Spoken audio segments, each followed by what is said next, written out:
네, 안녕하세요. 저는 한국외국어대학교 국제지역대학원에서 중국을 공부하고 또 중국과 세계의 관계 이런 거를 연구하고 학생들을 가르치고 있는 강준영이라고 합니다. 저게 이제 사실은 굉장히 복잡한 문제입니다.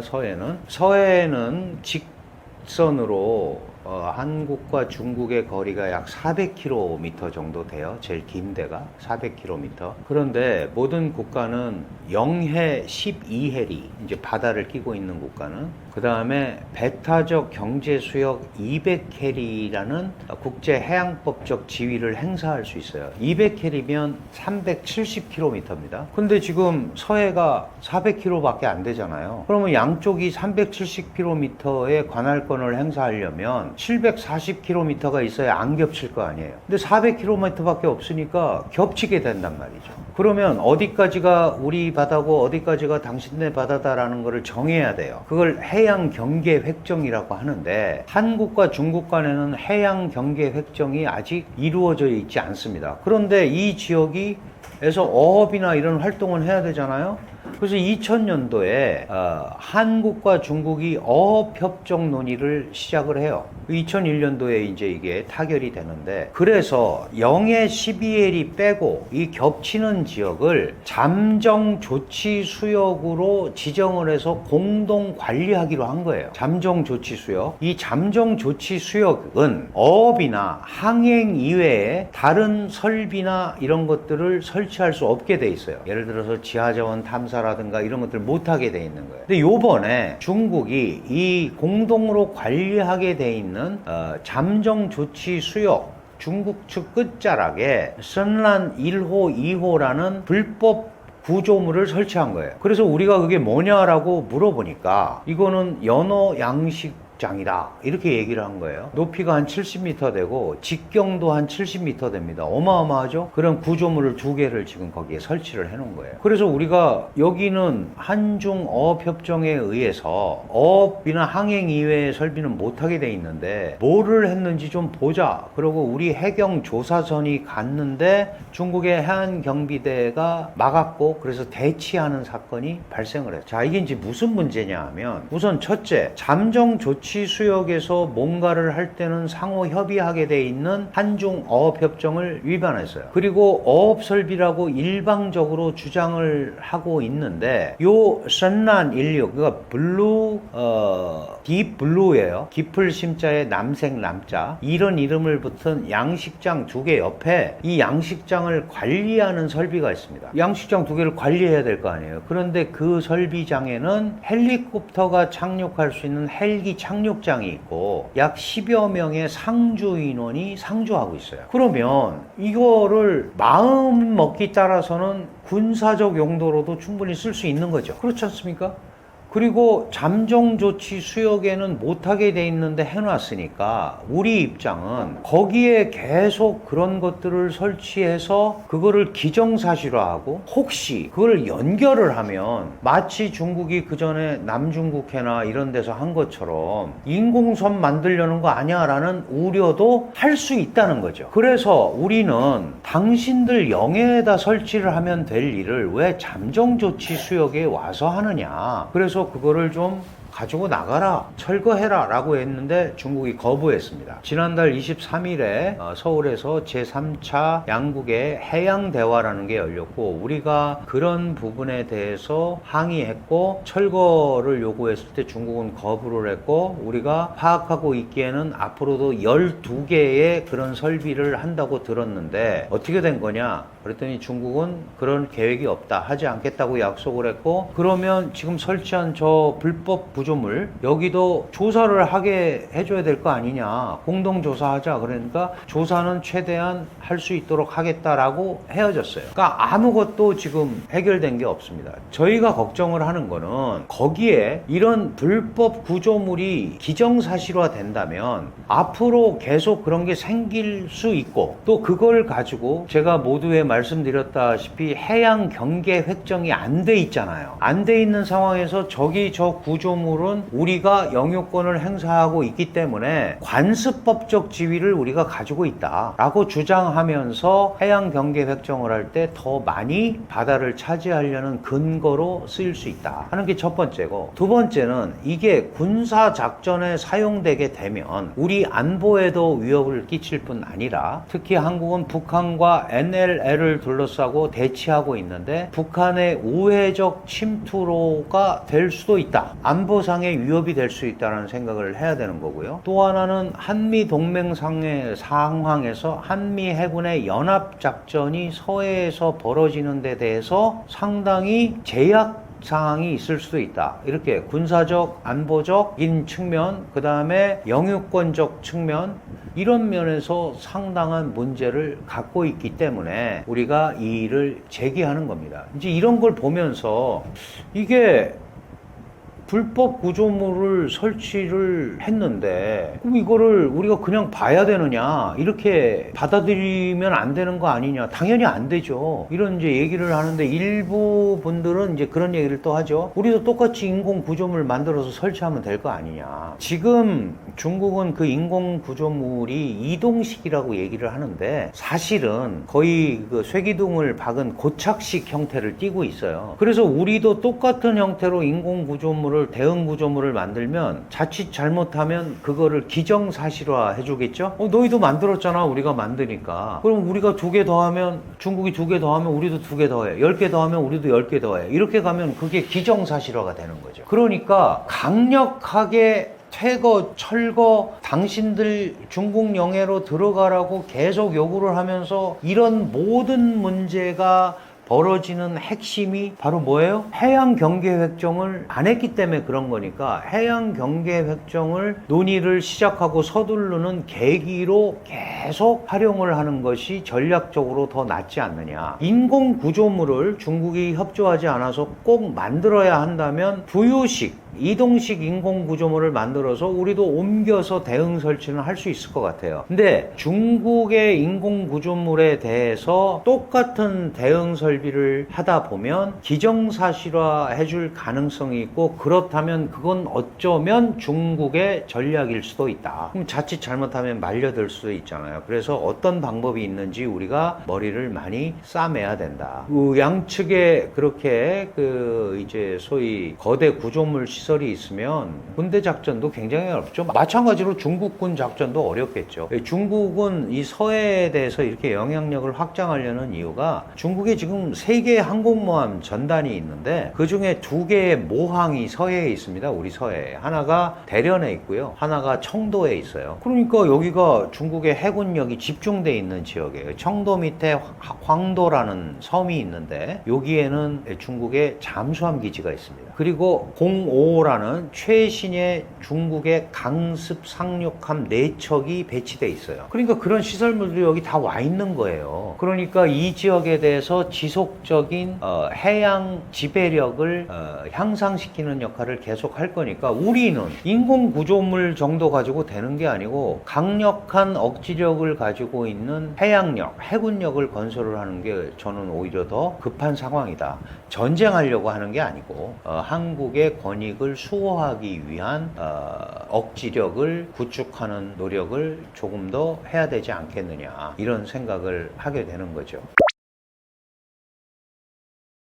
이거와 또 별도로 최근에 중국 학생들이라든가 관광객들이 한국의 군사기지나 뭐 이런 특정 기관을 촬영하는 일이 많이 벌어지고 있어요. 호기심에서 하는 사람도 있겠지만 지금 그 기소 의견으로 간 그 기소서를 보면 중국 간첩의 행동책이고 중국 정보기관의 지휘를 받았다, 이런 기소서가 밝혀졌잖아요. 그러니까 분명히 많은 중국의 영향력 통제를 받는 기관원들이라든가 이런 사람들의 활동이 한국에서 벌어지고 있는 것도 충분히 짐작을 할 수 있는 상황이다. 다만 구체적으로 법적으로 나타나지 않았기 때문에 우리가 그거를 기정사실화 공론화하기는 어렵지만 그런 게 밝혀진다면 이거는 한국의 안보를 직접적으로 위협하는 상황입니다. 그러니까 여기에 대해서는 간첩법 이든 뭐 통제법들을 분명하게 만들어서 예외 없는 적용을 해야 된다. 그런데 말씀드렸지만 우리 간첩법이라는 거는 주로 북한을 대상으로 해서 조성이 된 설정이 된 법이기 때문에 다른 나라의 경우에 적용하기가 어렵게 되어 있습니다. 그러니까 하루속히 새로운 간첩법을 법제화하고 거기에 따라서 분명하게 처벌하는 그런 결기가 필요한 거죠. 봐주고 이래서 될 문제는 절대 아닌 겁니다. 이미 많은 중국 사람들이 그런 활동을 하고 있는 것으로 짐작이 간다. 그러나 아직 공식적으로 재판 결과가 나오지 않는 상황이기 때문에 그거를 너무 기정사실화해서 얘기할 수는 없지만 이미 상당 부분 그런 부분들이 한국 사회에서 움직이고 있다라는 인식은 가질 필요가 있는 거죠. 그러니까 사실 한국에 대한 이런 여러 가지 영향력 공작이나 이런 것들은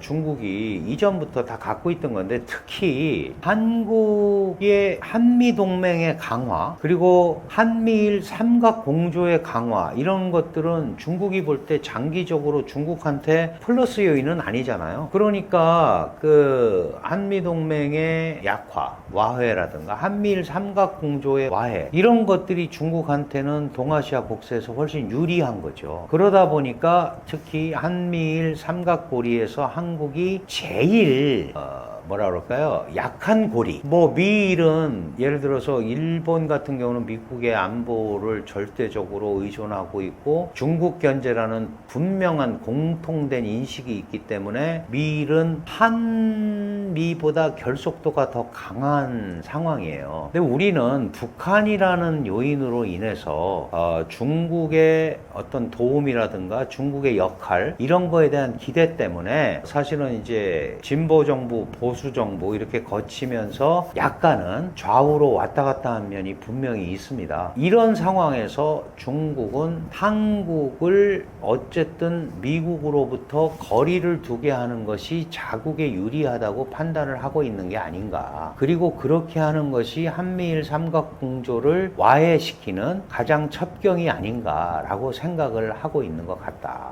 그래서 이제 그런 면에서 보면 예를 들어서 한국의 진보 정부가 들어오면 아무래도 상대적으로 보수 정부가 한미 동맹에 밀착하는 것보다는 미국에 대한 밀착도가 약간 떨어지면서 그 상쇄분이 중국과의 관계 강화로 연결될 수도 있지 않느냐라는 생각을 당연히 중국도 할 수밖에 없지요. 그런데 중요한 거는 이거는 이제 국익의 문제잖아요. 여러분 우리가 안보라는 거는요 죽고 사는 문제예요. 경제는 먹고 사는 문제고 안보는 생사가 걸린 죽고 사는 문제란 말이죠. 이거는 다른 나라가 책임을 져줄 수가 없는 거예요. 미국의 무기가 한국의 무기 아니잖아요. 그렇죠? 미국이 도와주면 돼. 안 도와주면 어떻게 할 거예요? 뭐 한국이 한국을 자체적으로 방어할 수 있는 능력을 갖고 있어야 되는 거예요. 마찬가지로 한중 관계도 똑같은 거죠. 중국은 중국 편이고 미국은 미국 편입니다. 그러면 우리는 우리대로 확고하게 우리의 원칙과 이익 범위를 설파하면서 양측을 설득하고 특히 중국에게는 할 말, 뭐 중미가 다 마찬가지지만 할 말을 하면서 우리의 스탠스를 잡아가는 것이 오히려 중국과의 관계를 더 안정적으로 끌고 가는 게 아닌가. 예를 들어서 중국은 현재 보수 정부에 대해서 지나친 친미 일변도 그리고 그걸 통해서 중국을 압박한다라고 얘기를 하고 있단 말이죠. 우리가 이제 미국의 태평양 전략인 인도태평양 전략의 중요한 구성원으로서 기능을 하고 있고 그러면서 한국의 전략적 지위가 조금 올라간 것도 사실이에요. 실제로. 그런데 이 올라간 전략적 지위에 대해서 손상을 입히면 한미 관계가 조금 뭐 소원해지기까지는 어렵지만 균열이 생길 수 있잖아요. 그런 부분을 중국 측이 끌어오게 되면 자신들한테 유리하다고 판단을 해서 아주 다양한 한국의 유화 조치들을 하죠. 예를 들면 뭐 그게 꼭 그런 건 아니지만 이 뭐 비자 면제 조치라든지, 그리고 그동안 코로나 팬데믹으로 몇 년 열리지 않았던 한중일, 한일중 3국 정상회의를 작년 5월에 리창 총리가 와서 한다든지, 또 올 10월 말에는 경주에서 에이펙 회의가 열리게 돼 있습니다. 에이펙이 열리면 대개 이제 미국 대통령이 오죠. 그러면 시진핑 주석도 바로 옆에서 열리기 때문에 와야 되는 거예요. 그러면 한국에 대해서 좀 안정적인 분위기가 형성이 돼 있어야 되잖아요. 그래서 중국은 그런 여러 가지 이유로 한국에 대한 유화 정책을 실시를 하고 있다. 그렇다면 정부에 관계없이 우리의 이익과 우리의 생존, 여기에 근거한 핵심적 내용을 잘 정리하고 그거에 관해서 미국에게, 중국에게 일관된 목소리를 내면서 가는 게 사실은 당장은 약간 삐걱거리는 것 같지만 장기적으로 그게 한국의 위치를 정해주는데 훨씬 더 중요하지 않을까, 저는 그런 생각을 하면서, 사실 중국만, 미국만 이렇게 따라갈 수 없는 한국의 상황이 있잖아요. 특히 누구의 통제도 받지 않으려는 북한이라는 가장 호전적인 집단이 있기 때문에 우리는 그런 부분들을 최대한 이용해서 한국식의 설득 방안, 한국식의 국가 전략, 이런 것들을 통해서 주변국들과 공감대를 형성하는 노력을 매우 강하게 해야 된다. 중국도 예외가 될 수 없는 거죠. 일본도 마찬가지고. 그런 식의 어떤 흐름을 끌고 가는 게 지금 현재 대한민국에서 정부와 관계없이 가장 중요한 게 아닌가, 이런 생각을 하게 됩니다. 최근에 이제 중국 군부에서 상당한 권력 투쟁이 있고, 또 이것이 시진핑의 소위 독점적 지위를 저해하고 있다, 이제 이런 얘기들이 많이 나오면서 뭐 일부는 시진핑의 권력에 군부가 도전한다, 이제 이런 얘기까지 많이 나오고 있어요. 그런데 중국의 군부는 좀 특이한 데입니다.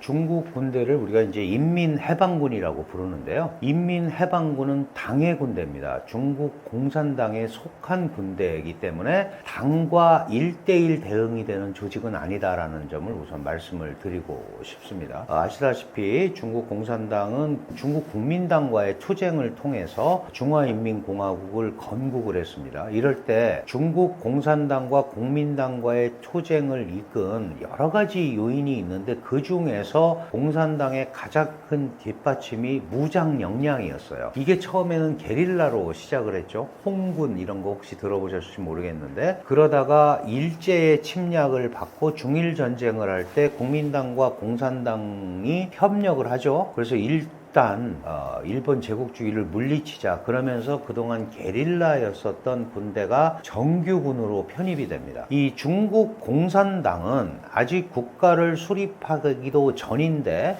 세계에서 유일하게 정규군을 갖고 있었던 정당이에요. 그러다 보니까 권력이 총구에서 나온다라는 말을 금과 옥조처럼, 그러니까 무장 역량이 있어야 승리를 할 수 있고 그게 국가를 유지하는 근간이다, 이렇게 돼 있는 겁니다. 제가 이 말씀을 왜 이렇게 장황하게 드리냐 하면, 이 중국 군부가 당을 넘어서서 당의 최고 지도자가 총석이고 시진핑인데, 이 당의 최고 지도자는 금방 말씀드렸다시피 중국 군부의 통수권자입니다. 인민해방군의 지휘권자예요. 그걸 이제 중앙군사위원회가 지휘를 하는데, 중국의 최고 지도자인, 공산당의 최고 지도자인 공산당 총석이는 당 중앙군사위원회 주석을 겸임하게 돼 있어요. 그러니까 이 얘기는 뭐냐 하면, 군부의 최고 책임자가 바로 당 총석이라는 얘기입니다. 그렇기 때문에 군부 그 밑에서 소위 뭐 시진핑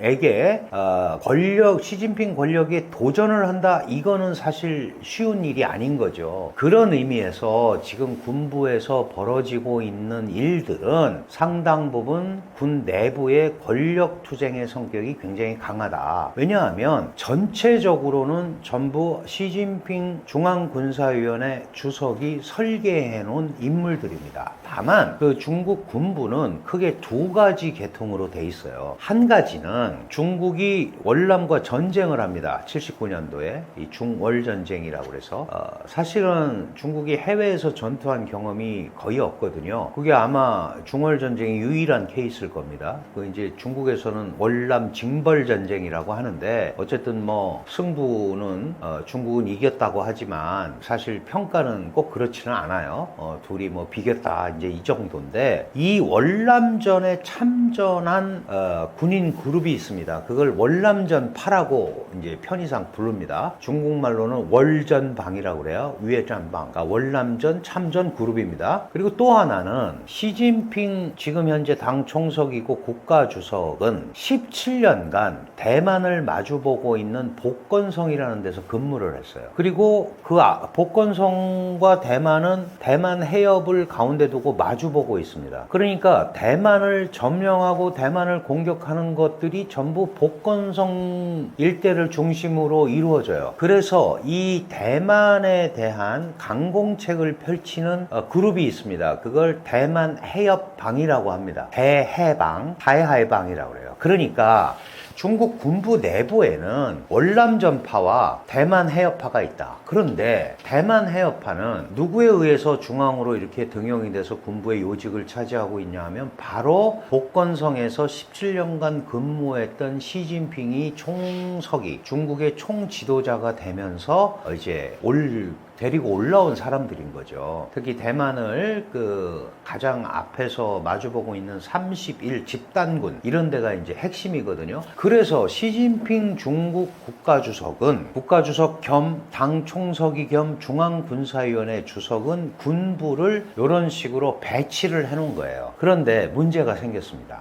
중국 군부는 당연히 당 총석이 중앙군사위원회 주석의 이 명령 속에서 움직여야 되는데, 말씀드린 대로 이 월남전파와 대만 해협파 간에 당연히 알력이 있을 수 있겠죠. 근데 중국 군부는 계속해서 소위 부정부패의 온상이다, 이런 것들이 굉장히 많이 바깥으로 드러나고 있습니다. 왜 그러냐 하면 중국군이 현대화를 하려다 보니까 과학기술이 결집된 군대가 필요하잖아요. 그거를 이제 2015년 12월 30일에 시진핑이 중국 군을 개편을 하면서 소위 미국 연합군과 같은 체제를 만들면서 로켓군이라는 거를 원래 있었지만 제2포병이라는 게 있었지만 로켓군 부대를 신설을 합니다. 이 로켓군 부대가 아무래도 새로운 기술이라든가 이런 거를 많이 받아들이다 보니까 부정부패를 많이 하게 돼요.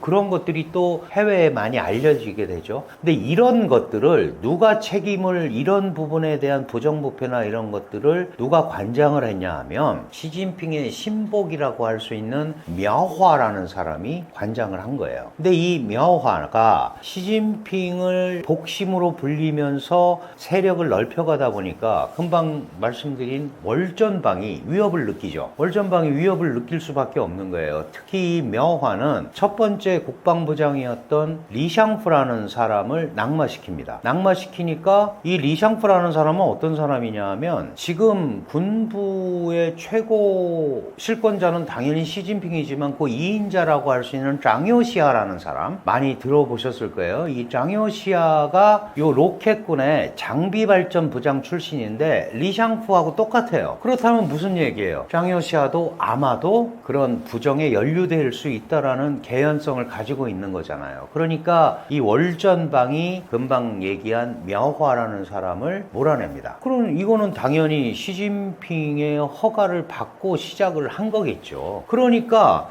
결국은 그러고 나서 나온 얘기가 시진핑의 장효시아가 도전을 한다 이렇게 돼 있는 거예요. 그러나 아까 말씀드렸다시피 군부와 당은 동급 조직이 아닙니다. 군부는 당에 속해 있기 때문에 군이 당을 대체할 수는 없는 구조라서 내부적인 어떤 권력 투쟁이 나타나는 거다. 그러면 이게 무슨 의미를 갖는 거냐? 이 내부적 권력 투쟁이 전개되고 있다라는 거는 시진핑의 군부 장악력이 약간은 손상을 입었다라는 거를 비춰주는 거죠. 만약에 시진핑이 완벽하게 그 안에가 두 가지 판지, 세 가지 판지, 뭐 얼마가 있던 간에 완벽하게 장악을 한다고 했다고 하면 그런 말이 바깥으로 안 나왔을 거 아니에요. 그게 드러났다는 것 자체가 시진핑의 군부 장악력에 문제가 있는 거 아니냐.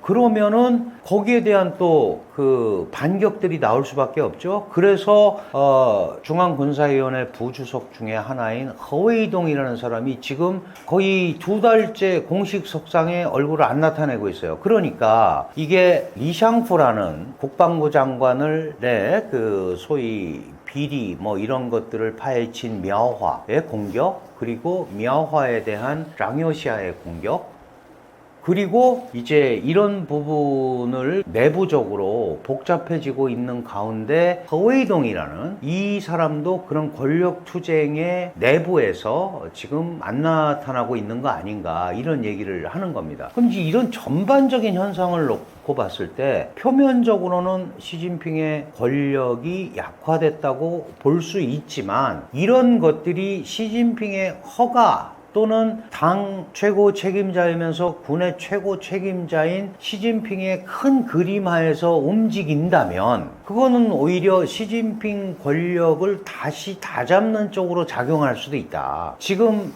그냥 놔뒀더니 내부 권력 투쟁이 생겼고 권력에 대한 장악력이 약해져서 이게 시진핑 권력이 약해진 거 아니냐라고 볼 수도 있지만 이 일련의 과정이 시진핑이 다 알고 있는 가운데 이루어진 것이라면 시진핑이 통제하고 있다는 뜻이잖아요. 그렇다면 이게 정리가 된다면 오히려 시진핑 권력을 다시 한번 강화할 수 있는 부분으로 작용을 할 수도 있다.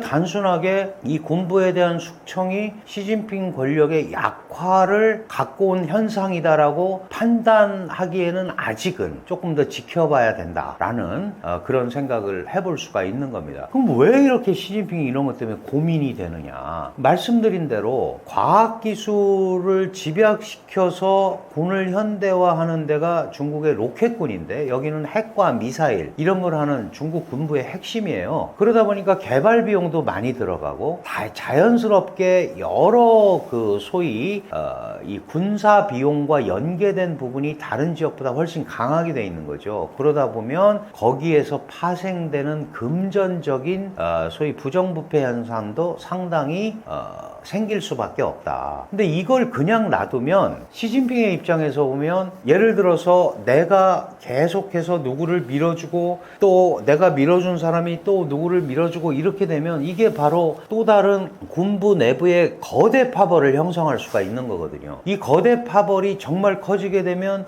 시진핑도 이거를 자기 맘대로 못하는 상황이 오면 안 되지 않습니까? 그러니까 이 과정에서 지금 내부 투쟁, 숙청이 이루어지고 있는 거다. 그리고 이거는 이 로켓군이나 이런데 과학기술 현대화가 계속 진행이 되는 상황에서는 이런 현상을 피하기가 굉장히 어렵다. 그럼 이제 이걸 어떻게 관리하면서 가느냐가 지금 시진핑 체제가 특히 군부를 둘러싸고 안고 있는 권력의 안정 차원에서 가장 중요한 문제다. 다만 그것이 이런 것들이 나타나는 게 뭐 시진핑 권력에 대한 도전이다. 시진핑의 권력이 매우 약화됐다. 이제 뭐 중국에서는 소위 뭐 얘기하는 권력 투쟁에 피바람이 분다. 이런 것들은 아직은 그렇게 보기에는 시기상조인 면이 있다. 좀 더 지켜봐야 된다라는 생각을 저는 가지고 있습니다. 사실 이렇게 군부도 어렵지만 지금 중국은 더 고민되는 거는 중국 경제 문제입니다.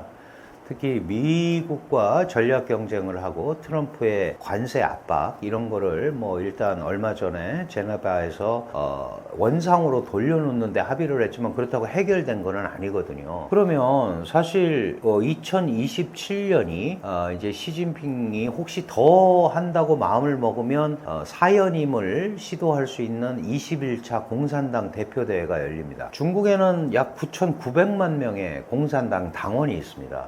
공산당의 지도자는 이 당원들이 뽑는 거예요. 그러면 적어도 시진핑이라는 지도자가 공산당을 이끌면서 중화인민공화국이 이렇게 발전을 했고, 그래서 우리가 한 번 더 시 주석에게, 시진핑 총서기에게 권력을 맡기자라는 공감대가 쓰지 않으면 강제적으로 권력을 더 잡을 수밖에 없는 거죠. 그렇게 된다면 그게 중국한테 과연 유리할까라는 거를 당연히 중국의 엘리트 집단, 중국 국민들 다 생각하지 않겠어요? 그러니까 이 부분이 적절하게 처리되지 않으면 시진핑의 권력이 계속 유지된다라고 미리부터 뭐 종신제다 이렇게 얘기하기에는 어폐가 있습니다.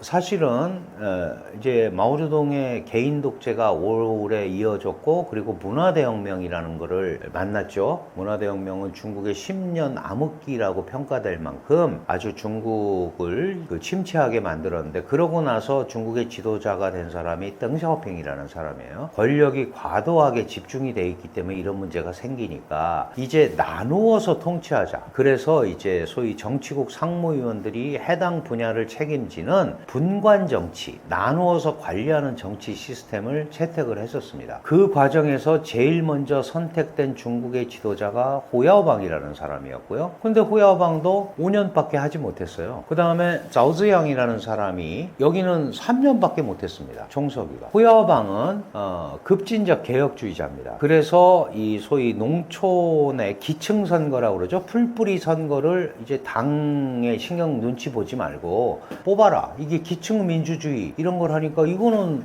중국 사회주의 국가의 자산계급의 어떤 잘못된 이런 흐름을 갖고 들어오는 거 아니냐. 그래서 5년밖에 못하고 물러나게 돼요. 이 물러나는 과정이 어땠느냐. 호야오방은 공산당 총서기로서 막강한 권력을 갖고 있는 데서도 있지만 권력에서 물러납니다. 어떻게 물러나요? 당원들에 의한 또는 원로 그룹이라든가 그 핵심 그룹들이 이대로 가면 중국 공산당 통치가 위험하다고 생각을 하는 사람들에 의해서 조정과 타협이라는 이름으로 물러나게 돼요. 그래서 그 다음에 앉은 사람이 자오즈양이라는 사람이에요. 자오즈양은 또 천안문 사태로 실각을 합니다. 그리고 그 천안문 사태 때문에 올라온 사람이 장저민이에요. 이렇게 아무 규율이 없이 움직이는 것 같지만 어쨌든 당이라는 모체가 있잖아요. 그래서 시진핑 체제도 계속 이어지려면 안정적인 내부 경제 문제, 민생 문제, 미국과의 안정적 관계 이런 것들이 이루어지지 않으면 안 된다. 그러면 지금같이 갈등을 하고 막 이렇게 해서 중국 경제가 나빠지게 되면 시진핑이라는 중국의 최고 지도자를 다시 옹립해야 되는 마음이 안 생길 거 아니에요. 그러면 그래도 권력을 갖고 있으니까 내가 더 하겠다 그러면 이거는 충돌이 생길 수밖에 없는 거죠. 그러면 중국이라는 국가가 지금까지의 발전과는 다른 형태로 퇴보할 수밖에 없는 겁니다. 그런 의미에서 중국 경제를 어떻게 회생시키고 어떻게 안정적인 관계를 가지고 가느냐가 이게 이제 시진핑의 권력 연장과 직결이 돼 있다. 이렇게 보시면 큰 문제는 없을 것 같습니다. 이제 중국 경제가 워낙 어렵고 미국과의 관계가 계속 이제 압박, 갈등에 대한 대항으로 가다 보니까 중국의 그 실제 경제 상황이 계속 안 좋아지는 그런 상황입니다. 그러면 이제 이런 국내적 어려움을 바깥으로 눈을 돌리기 위해서 시진핑이 혹시 대만 침공이라는 카드를 쓸 수도 있는 거 아닌가, 이제 이런 얘기들이 나오고 있어요.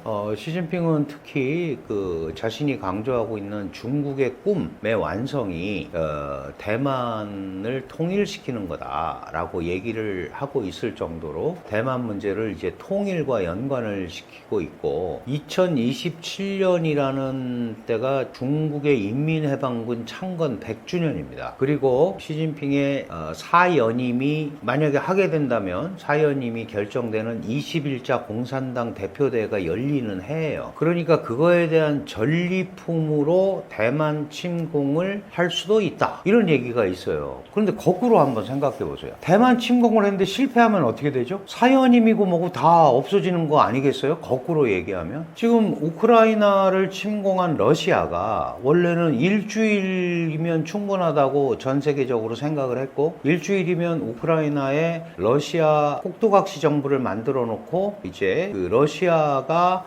관장하는 우크라이나 이걸 만들려는 게 푸틴이 전쟁을 일으킨 원인이에요. 근데 지금 3년이 넘게 이어지고 있잖아요. 혹시 시진핑이 대만을 침공을 해서 통일을 달성할 수 있다면 전리품이 될 수 있으나 그렇지 않으면 오히려 시진핑의 권좌를 결정적으로 위협하는 요인이 될 수도 있다. 왜 제가 이렇게 말씀드리냐 하면 대만은 1979년 중국과 미국이 수교하면서 대만은 미국과 단교를 하게 되죠. 그런데 지도를 잘 보면 아시지만 대만이라는 섬은 중국의 수천 킬로미터 해안선의 가운데 딱 자리를 잡고 있어요. 만약에 대만이라는 섬이 중국의 영향력 하에 들어가게 된다면 그 타이완은 사실은 일본의 오키나와 열도 끝자락에 이렇게 있잖아요. 그러면 미국과 일본의 서태평양, 특히 미국의 서태평양 작전이 근본적으로 불가능해지게 되죠. 그래서 1979년 1월 1일 날 미중이 수교를 했는데 4월 달에 미 의회에 대만 관계법이라는 법을 만들어 줍니다. 미국이. 이건 뭐냐 하면 대만을 지켜주겠다는 법이에요. 아주 쉽게 얘기하면. 그러면 거기에 그런 규정이 있는 거예요. 대만 해협에서 유사 문제가 발생을 하면 미 의회는 미 합중국 대통령에게 대만 문제에 대한 참전을 건의할 수 있다. 이런 규정이 있단 말이에요. 그러면 결국은 중국이 대만을 침공하면 미국도 이 전장에 들어올 수 있는 구조가 되는 거죠. 그러면 이게 미중 간의 전쟁으로 확산될 가능성도 배제할 수 없다. 그렇다면 이 대목에서 과연 시진핑이 대만 침공이라는 카드를 쓸까라고 생각을 해본다면 지금은 아직은 아닌 것 같다라는 게 제 생각입니다. 왜 그러냐 하면 대만 침공이 벌어지면 미국이 혹시 개입을 하게 될 거고 중국도요 석유의 50%를 수입을 해요. 석유의 50%를 세계 최대 원유 소비국인데 주로 이제 뭐 파이프라인 통해서 그 러시아나 이런 데서 오는 거는 뭐 육상으로 오지만 여전히 중동 지역의 석유를 갖다 쓰거든요. 그럼 중동 지역의 석유라는 게 아라비아해라든가 홍해 이 지역에서 말레카 해협을 지나서 남중국해를 들어와서 중국으로 전달이 되는 거예요. 이 말레카 해협 같은 데는 지금 미국이 통제를 하고 있습니다. 그럼 전쟁이 발발을 하게 되면 미국의 막강한 해상 통제력이 발동이 돼서 석유 운송이나 이런 것들을 막게 되면 중국도 굉장한 어려움에 처하게 돼 있고 그 다음에 지금 러시아처럼 국제사회의 제재를 받게 되면 상당한 문제가 생길 수밖에 없죠. 게다가 중국은 글로벌 밸류 체인의 40%를 담당하고 있는 제조업 국가예요. 그러면 그런 것들의 그 무역, 수출입이 통제를 당한다? 이건 중국으로서도 재앙이 될 수밖에 없는 거죠. 그럼 이제 이런저런 상황을 고려해 본다면 지금은 시기가 아니다라고 판단을 할 수 있는 겁니다. 근데 이제 최근에 주한미군 사령관이나 이런 그 언론에 이렇게 그 주한미군 사령관이 언급한 거를 보면 대만 해협에서 문제가 생기면 주한미군도 역할을 해야 된다. 이런 이제 주한미군 역할론이 많이 나오고 있죠. 실제로 뭐 예전부터 없던 거는 아니에요. 예를 들어서 이 전략적 유연성이라고 하는 게 있는데 이제 주한미군을 필요에 따라서 여기저기 이동을 시키는 거죠. 그럼 대만에 문제가 생기면 주한미군이나 주일미군을 투입을 할 수도 있는 거예요. 거예요. 근데 이제 한국의 상황은 좀 다르죠. 한국은 북한과 대치하고 있기 때문에 만약에 북한의 억지력 중에 하나인 주한미군 공백이 생기면 북한의 오판을 불러 일으킬 수도 있는 것 아니겠습니까? 그러니까 이제 문제가 복잡해지는 거예요. 그런데다가 대만 해협이라는 데는 우리나라 수출 물동량의 45%, 한국 원유 수입의 80%가 지나다니는 중요 수송로입니다. 슬락이라고 그러죠. SLOC. 그러면 거기가 문제가 생기면 한국에는 수출입은 물론이고 석유가 들어올 수가 없어요. 아시죠? 대한민국은 석유가 오일만 제대로 안 들어오면 대부분의 산업이 마비가 됩니다. 그렇다면 이 지역에서 분쟁이 안 생겨야 되잖아요. 그러니까 마치 지금 제일 걱정되는 거는 대만 해협에서 문제가 생기는 게 우리와 뭔 관계냐라고 얘기하는 사람들이 있어요. 그러나 이게 이렇게 크게 관계가 있는 겁니다. 주한미군의 전략적 위험성과 관계가 돼 있고 우리의 주요 수송로고 그 다음에 그 한미 간에 소위 대만에서 문제가 생기게 되면 어떤 형태로든 협력을 해야 되는 상황이 벌어질 수도 있는 상황이기 때문에 절대 남의 문제가 아니다. 이런 생각을 하면서 이 대만 해협 문제가 전쟁 상황으로 가지 않도록 뭐 우리가 하지 말라고 그래서 안 하는 건 아니지만 대만 침공이라든가 대만 해협에서의 소위 군사적 충돌이 우리한테도 직격탄이 될 수 있다라는 생각을 반드시 해야 된다라는 말씀을 드리고 싶습니다.